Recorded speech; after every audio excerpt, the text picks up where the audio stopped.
Quer se dar bem no Enem? Cola aqui que o sucesso é garantido.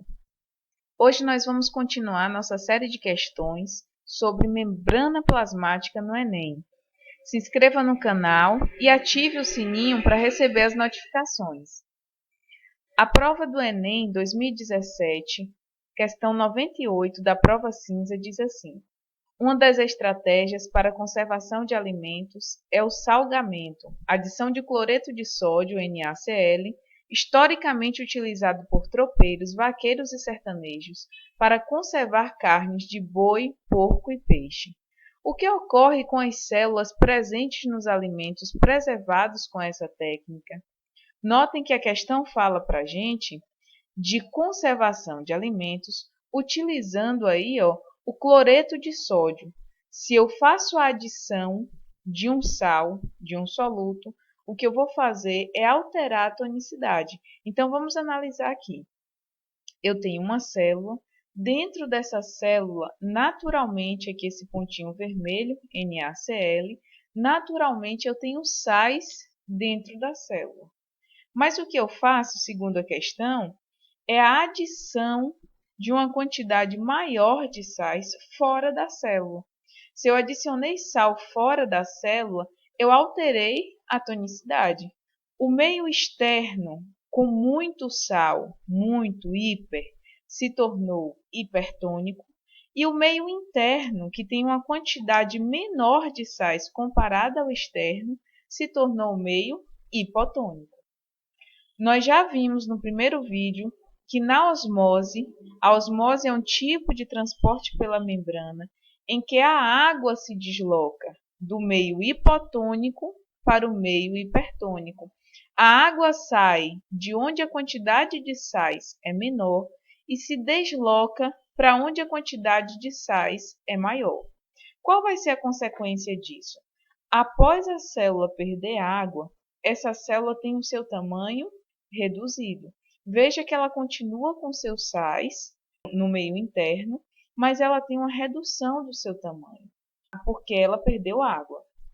Agora veja, é importante diferenciar e conceituar três aspectos: plasmólise, plasmoptise e turgência. O que significa cada um? A célula do nosso exemplo, que a gente viu da nossa questão, a nossa célula perdeu água, porque o meio externo estava mais concentrado. Toda célula que perde água sofre o que a gente chama de plasmólise. Aqui na imagem, uma célula, um glóbulo vermelho, uma hemácia, perdeu água, ocorreu plasmólise. Com a célula vegetal, a mesma coisa, só que a célula vegetal tem parede celular que não permite que essa célula reduza o seu tamanho.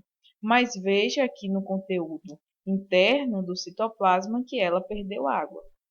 Então, plasmólise, perda de água. É só uma forma diferente de chamar a perda de água. Plasmoptise é quando a célula sofre ruptura. Vejam aqui uma hemácia, ela ganhou tanta água que ela se rompeu. Na célula vegetal, isso não ocorre. Novamente, a parede celular impede que ocorra essa ruptura na célula vegetal. Mas essa célula vegetal pode sim receber água. A célula que recebe água, nós dizemos que essa célula está túrgida. Então, turgência se refere ao ganho de água pela célula. Então, quem não tem ainda esses três conceitos em mente, pega um papelzinho aí, toma nota: plasmólise, plasmoptise e turgência. Continuando, agora nós podemos analisar as alternativas. Muito bem, foi adicionado sal no ambiente externo. O que ocorre com as células presentes nos alimentos preservados com essa técnica?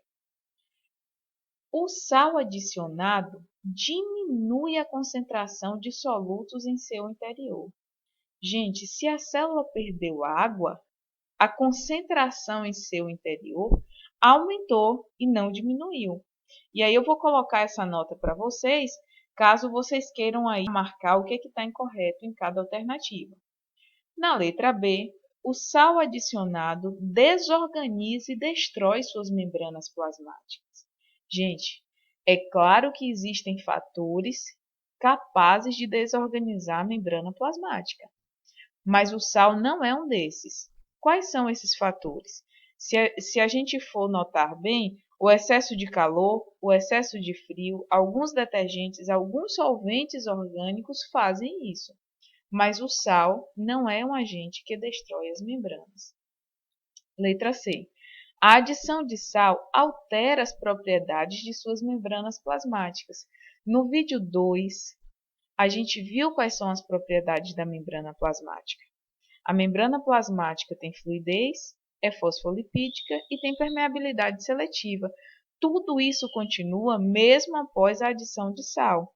Então, a gente não pode marcar essa questão como correta, porque essas três propriedades permanecem mesmo após a adição de sal. Letra D. Os íons Na+ e Cl- provenientes da dissociação do sal entram livremente nelas, entram livremente na célula. Gente, moléculas, íons e moléculas carregadas, que têm carga elétrica, não têm livre passagem pela célula, pela membrana plasmática. Então, só sobrou para a gente, já que vimos que a alternativa A, B, C e D estão incorretas, sobrou a alternativa E. A grande concentração de sal no meio extracelular provoca a saída de água de dentro delas. Correta. Galerinha, até mais. Até o próximo vídeo.